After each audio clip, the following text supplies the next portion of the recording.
ஏசாயா 41 அதிகாரம். தீவுகளே, எனக்கு முன்பாக மௌனமாயிருங்கள். ஜனங்கள் தங்கள் பலனை புதிதாக்கிக் கொண்டு சமீபித்து வந்து பின்பு பேசக்கடவர்கள். நாம் ஒருமிக்க நியாயாசனத்துக்கு முன்பாக சேருவோம். கிழக்கிலிருந்து நீதிமானை எழுப்பி தமது பாதப்படியிலே வரவழைத்தவர் யார்?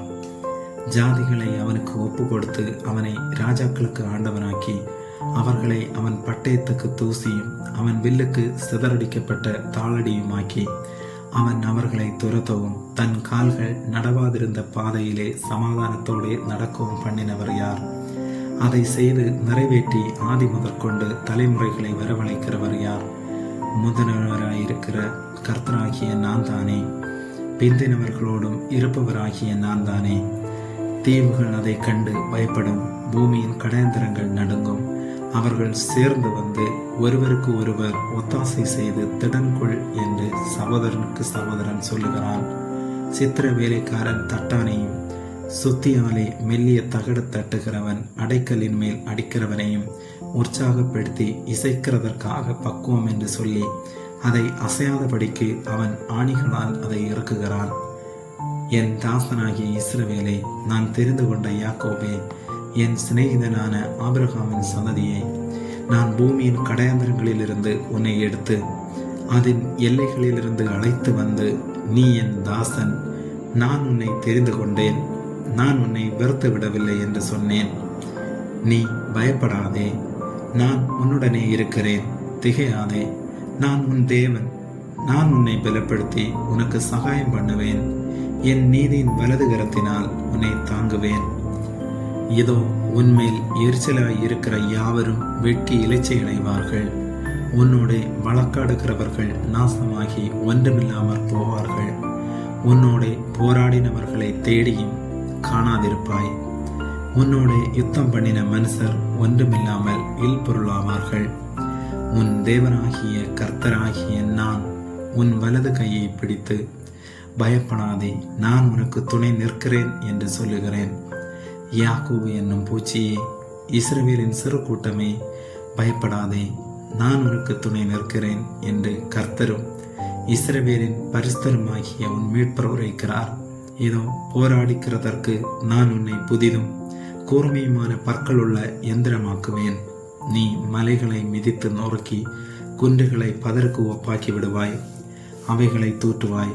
அப்பொழுது காற்று அவைகளை கொண்டு போய் சுழல் காற்று அவைகளை பறக்கடிக்கும். நீயோ கர்த்தருக்குள்ளே கலிகூர்ந்து இஸ்ரவேலின் பரிசுத்தருக்குள்ளே மேன்மை பாராட்டி கொண்டிருப்பாய்.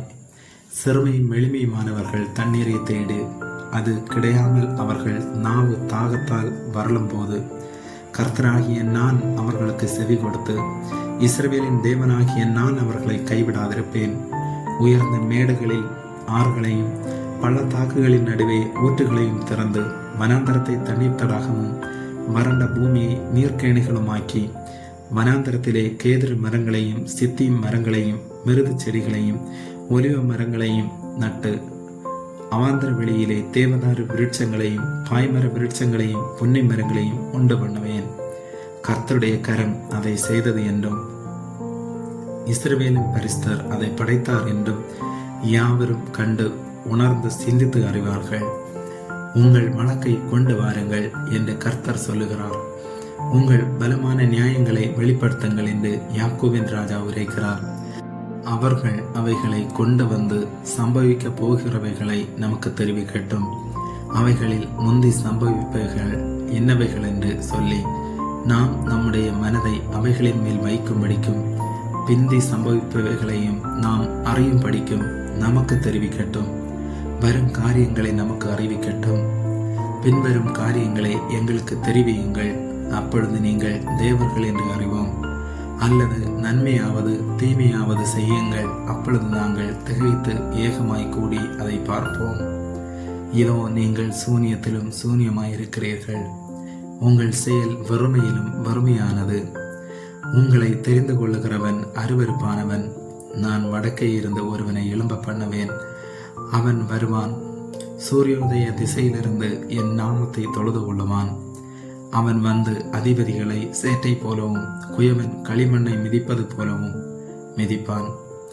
நாம் அதை அறியும்படியாக ஆதியில் சொன்னவன் யார்? நாம் அவனை யதார்த்தவான் என்று சொல்லும்படி பூர்வ காலத்தில் அறிவித்தவன் யார்? அறிவிக்கிறவன் ஒருவனும் இல்லையே, உரைக்கிறவனும் இல்லையே, உங்கள் வார்த்தைகளை கேட்டிருக்கிறவனும் இல்லையே. முதல் நானே சீயோனை நோக்கி இதோ அவைகளை பார் என்று சொல்லி எருசலேமுக்கு சுவிசேஷகரை கொடுக்கிறேன். நான் பார்த்தேன், அவர்களில் அறிவிக்கிறவன் ஒருவனும் இல்லை. நான் கேட்கும் காரியத்துக்கு பிரதி உத்தரம் கொடுக்கத்தக்க ஒரு ஆலோசனைக்காரனும் அவர்களில் இல்லை. இதோ அவர்கள் எல்லோரும் மாயை, அவர்கள் கிரியைகள் விருதா, அவர்களுடைய விக்கிரகங்கள் காற்றும் வறுமையும் தானே. ஆமேன்.